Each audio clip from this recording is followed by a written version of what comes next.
Olá! Antes de continuarmos a falar sobre outros temas, eu quero falar um pouco sobre o estilo literário e o pensamento hebraico, porque a nossa mente foi educada a pensar segundo a filosofia grega, mas a Bíblia foi escrita segundo a filosofia oriental. E se ignorarmos isso, o resultado será, na maioria das vezes, interpretações errôneas do texto bíblico.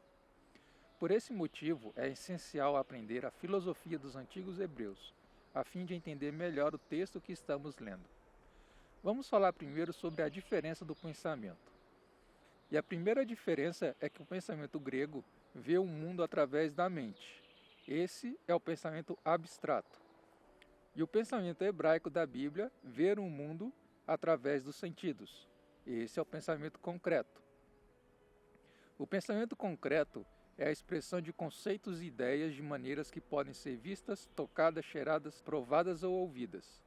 Todos os 5 sentidos são usados ao falar, ouvir, escrever e ler a língua hebraica. Um exemplo disso pode ser encontrado nos Salmos 1:3. Nessa passagem, o autor expressa seus pensamentos em termos concretos como árvore, rios, frutas e folha. O pensamento abstrato é a expressão de conceitos e ideias de maneiras que não podem ser vistas, tocadas, cheiradas, provadas ou ouvidas.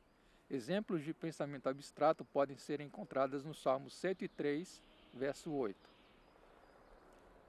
Aqui nesse verso as palavras compaixão, misericórdia, ira e benignidade são todas palavras abstratas, ideias que não podem ser experimentadas pelos sentidos. Mas por que encontramos essas palavras abstratas em uma passagem escrita por alguém que tinha o pensamento concreto? Na verdade, essas são palavras abstratas usadas para traduzir as palavras concretas originais. Os tradutores costumam traduzir dessa maneira porque o hebraico original não faz sentido quando traduzido literalmente. Vamos usar, por exemplo, a palavra abstrata ira para demonstrar esse problema. A ira significa literalmente nariz, uma palavra concreta na cultura hebraica. Quando alguém está com muita raiva, ele começa a respirar com dificuldade e as narinas começam a se alargar. Um hebreu vê a raiva como o alargamento do nariz. Se o tradutor traduzisse literalmente, o leitor não entenderia. Outra diferença é a forma de descrever os objetos. O pensamento grego descreve os objetos em relação à sua aparência. Já o pensamento hebraico descreve os objetos em relação à sua função. Se eu te pedisse para descrever este lápis, você provavelmente diria que ele é de madeira e que é azul. Essa é uma descrição tipicamente grega. Uma descrição hebraica do lápis estaria relacionada com a sua função, como, por exemplo, eu escrevo palavras com ele. É por isso que não conseguimos entender a maioria dos elogios em cantares, porque eles não foram feitos em função da aparência, mas da função, como por exemplo Cantares 7, verso 2. Lá diz: o teu ventre é como um montão de trigo cercado de lírios. O que Salomão queria dizer com isso? Você diria isso para sua namorada ou esposa? Como estamos lendo o texto com a nossa mentalidade grega, procurando visualizar a aparência e não a função, acabamos tendo interpretações erradas, como por exemplo, a nova tradução na linguagem de hoje traduziu esse verso assim: a sua cintura é como um feixe de trigo cercado de lírios. Provavelmente quem traduziu achou que Salomão estava elogiando a cintura slim da sua esposa, coisa que hoje é muito normal, não é? Mas como a mentalidade hebraica descreve a função e não a aparência, essa interpretação está errada.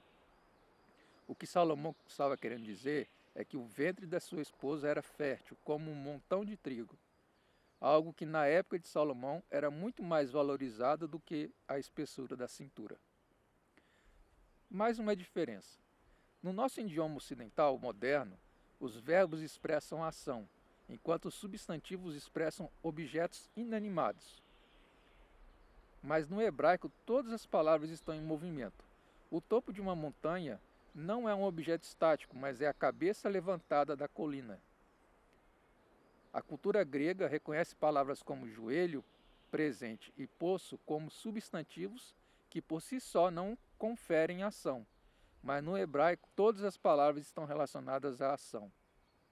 A mente hebraica vê o joelho como o joelho que se dobra, um presente como o que é trazido com o joelho dobrado, e um poço como um lugar onde alguém dobra os joelhos para beber.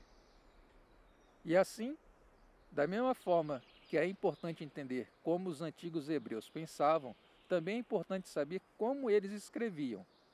Seu estilo de escrita também é diferente do nosso, mas mesmo assim nós lemos os textos hebraicos antigos como se tivessem sido escritos por algum escritor moderno.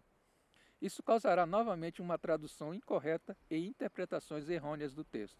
Portanto, é essencial aprender os estilos de escrita empregados pelos hebreus para podermos ler os textos corretamente. E um dos estilos literários mais utilizados pelos hebreus no Antigo Testamento era a poesia. Aproximadamente 75% do Antigo Testamento é poesia.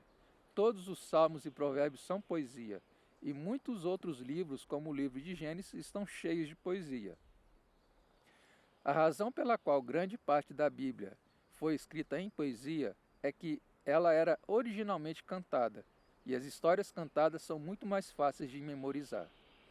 Mas como a poesia hebraica é escrita de maneira muito diferente do nosso estilo ocidental de poesia, muitos de nós não a reconhecem ou a entendem, o que pode causar problemas ao traduzir ou interpretar essas passagens.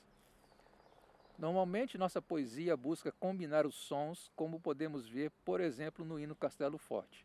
Aqui temos duas versões da primeira estrofe do hino. Note que nas duas a palavra Deus rima com seus, e enquanto que na primeira a palavra fortaleza rima com presteza, e na segunda a palavra escudo rima com agudo. Além da semelhança fonética, não existe mais nenhuma relação entre essas palavras. Já a poesia hebraica funciona de maneira completamente diferente. A rima ocorre nas ideias, usando-se palavras diferentes, mas sinônimas. Isso é chamado de paralelismo, a forma mais comum de poesia hebraica. Veja, por exemplo, o Salmo 119, verso 105. Lâmpada para os meus pés é a tua palavra e luz para o meu caminho. Esse é um exemplo simples de um paralelismo. Aqui vemos que as palavras lâmpada e luz são paralelas, bem como as palavras meus pés e meu caminho. Veja agora esse verso que está em Gênesis 4:23, que diz: E disse Lameque às suas mulheres, Ada e Zilá: Ouvi a minha voz, mulheres de Lameque, escutai as minhas palavras, porque eu matei um homem por me ferir e um jovem por me pisar. Com base nesse verso, quantas pessoas Lameque matou? Se você disse duas, errou. Veja o que Lameque diz. Primeiro ele diz: Ada e Zilá, ouvi a minha voz. Essa frase é paralela à frase seguinte: Mulheres de Lameque, escutai as minhas palavras. Então ele diz: Eu matei um homem por me ferir, que está em paralelo com um jovem por me pisar. Lameque não matou duas pessoas. Ele matou uma pessoa e disse isso de duas maneiras diferentes. É claro que se você pensar que foram duas, não é um erro de interpretação que vai fazer grande diferença. Mas se erramos aqui por desconsiderar o paralelismo, o que garante que não estamos errando em outros lugares que são realmente importantes? Outra forma comum de paralelismo é o uso de negativos, onde duas ideias opostas são usadas, como vemos, por exemplo, em Provérbios 11, 28, onde diz: Aquele que confia nas suas riquezas cairá, mas os justos reverdecerão como a folhagem. Aqui, os justos é paralelo com aquele que confia nas suas riquezas. São ideias opostas. Não é possível ser justo e confiar nas suas riquezas. Agora eu te pergunto, o que Salomão queria dizer com cairá? Aqueles que confiam nas suas riquezas cairá em tentação? Pode até ser, mas o sentido de cair nesse verso é cair como uma folha murcha, porque a palavra cair está em paralelo com reverdecerão como a folhagem.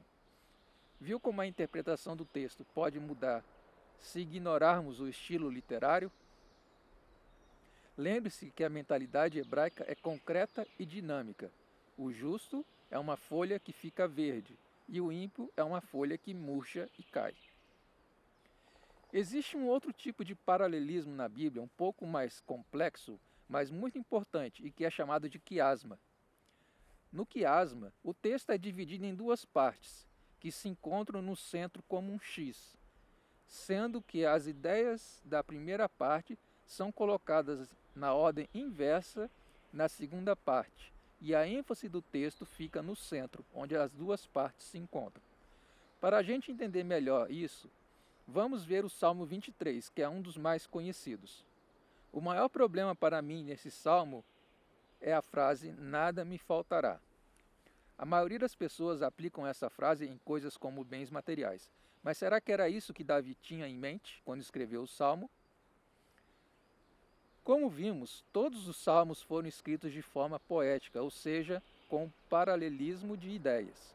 Portanto, para entender o que significa "nada me faltará", precisamos achar a parte que é paralela a esse trecho. Mas no caso do Salmo 23, o texto paralelo não está no verso 1 e nem no verso 2, mas na segunda parte do Salmo, porque temos aqui um quiasma. Vamos colocá-lo então de uma forma mais visual para entendermos. Essa é a estrutura quiasmática do Salmo 23. A parte central do quiasma é a ênfase da poesia, o ponto mais importante do texto. O primeiro bloco que vai até a letra D é repetido depois da parte central, mas em ordem inversa. Então, o que é que não faltará? A resposta está na letra 2b. Certamente que a bondade e a misericórdia me seguirão todos os dias da minha vida. Simples, não? Sem entender o quiasma do Salmo 23, fica quase impossível entender corretamente o que Davi queria dizer. Agora, observe a letra D. Temos aqui um erro de tradução. A palavra que foi traduzida aqui como refrigera significa, no original, converter ou retornar. O certo seria faz retornar a minha alma. E como é que o pastor faz para que a ovelha retorne para o rebanho? É só ver o paralelo na segunda parte, usando a vara e o cajado. Aqui também tem um erro de tradução. A palavra no original para consolar também significa arrepender. E o que é arrependimento se não retornar? Agora vamos falar sobre uma outra forma de escrita e que tem a ver também com a forma de pensar. Uma pessoa ocidental moderna, como você e eu, pensa e organiza eventos cronologicamente.